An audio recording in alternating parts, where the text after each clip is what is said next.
Welcome back friends. ఈ video సెషన్లో మనం యూజర్ డిఫైన్డ్ ఫంక్షన్స్ గురించి తెలుసుకుందాం. సో అసలు యూజర్ డిఫైన్డ్ ఫంక్షన్ అంటే ఏంటి? Writing group of statements to perform a task which are identified by a name. అంటే మనం గ్రూప్ ఆఫ్ స్టేట్మెంట్స్ని ఒక బ్లాక్ కింద క్రియేట్ చేసి ఆ బ్లాక్కి ఒక పేరు పెడతాము. దాన్నే మనం ఏంటంటే ఫంక్షన్ అని చెప్పి పిలుస్తాం.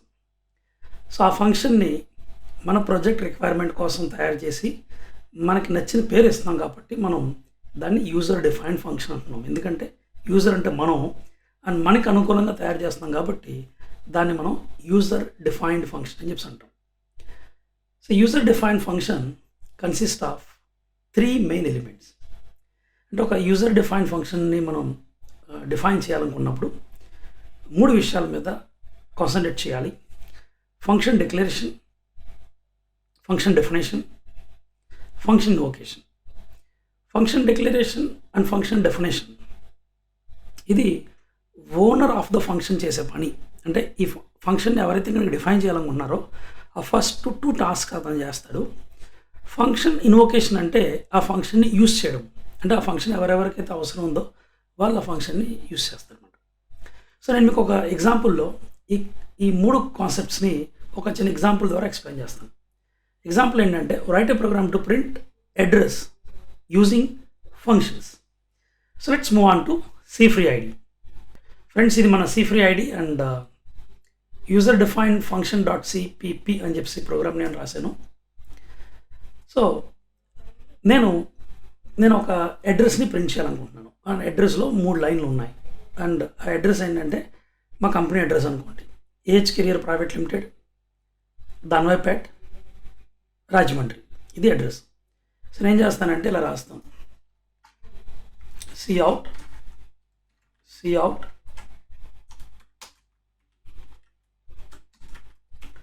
AH Career Private Limited first line, then endl, ఎందుకంటే దాని తర్వాత ప్రింట్ అయ్యేది నెక్స్ట్ లైన్లో ఉండాలి కాబట్టి,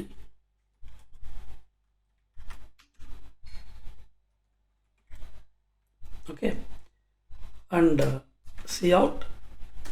అండ్ మా ఆఫీస్ రాజమండ్రి కాబట్టి నేను రాజమండ్రి అని రాస్తాను.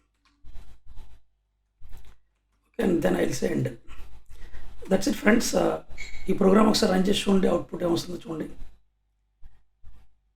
ఆసమ్. సో మనకి అడ్రస్ ప్రింట్ అయిపోయింది. ఇంకా మీకు పిన్ కోడ్ అది ఇవ్వాలనుకుంటే ఇవ్వచ్చు. ఓకే,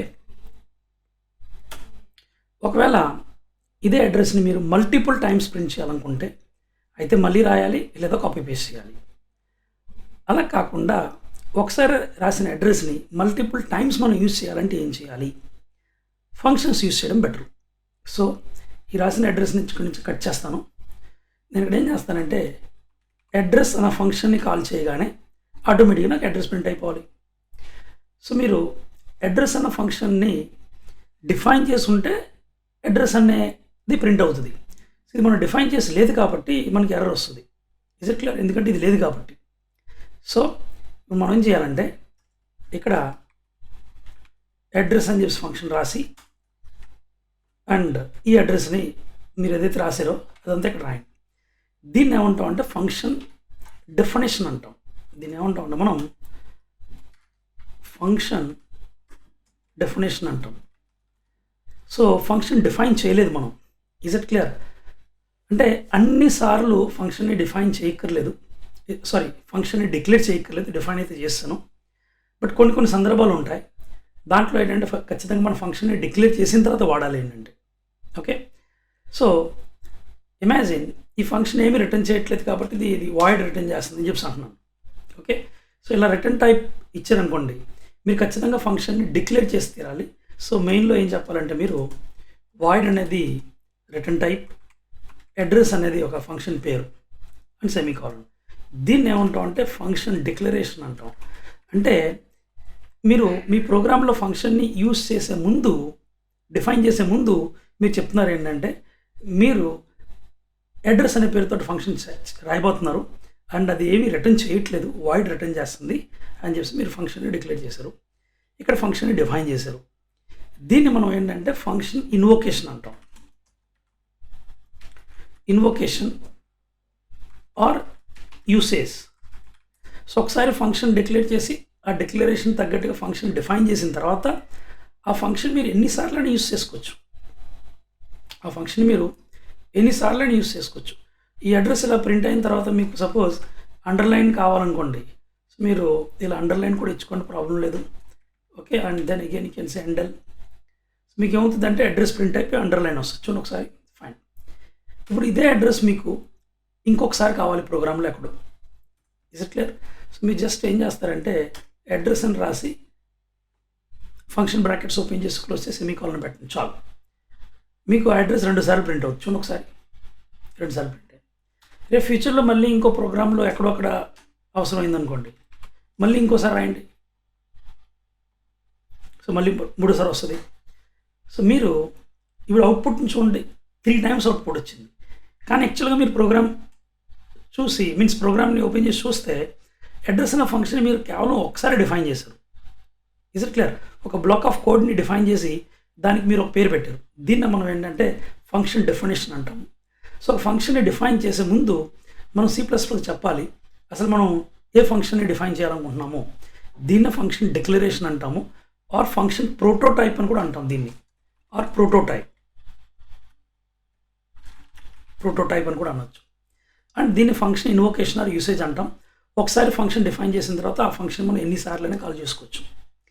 చాలామందికి ఏంటంటే లూప్స్కి ఫంక్షన్స్కి మధ్యన కన్ఫ్యూజన్ వస్తుంటుంది. అంటే కొంతమంది ఏమనుకుంటారంటే, సార్ ఈ ఫంక్షన్ని ఈ అడ్రస్ని 3 సార్లు ప్రింట్ చేయాలనుకున్నప్పుడు మనం లూప్స్ పెట్టే వర్క్ చేసుకోవచ్చు కదా.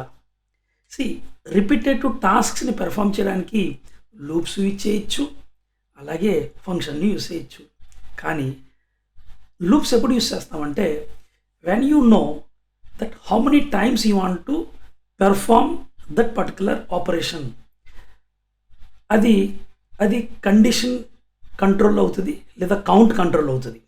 అంటే అయితే ఎన్నిసార్లు కావాలని ముందుగా చెప్పాలి, లేదా ఇది జరిగేంత వరకు జరగాలి అని చెప్పాలి. అంటే loops are either count control or condition control. కానీ ఎటువంటి కండిషన్స్ లేకుండా మనకి ఎప్పుడు అవసరమైతే అప్పుడు ఒక పీస్ ఆఫ్ కోడ్ని ఎగ్జిక్యూట్ చేయాలనుకుంటే దానికి functions are the best solution. Guys, hope you understood this particular concept of functions.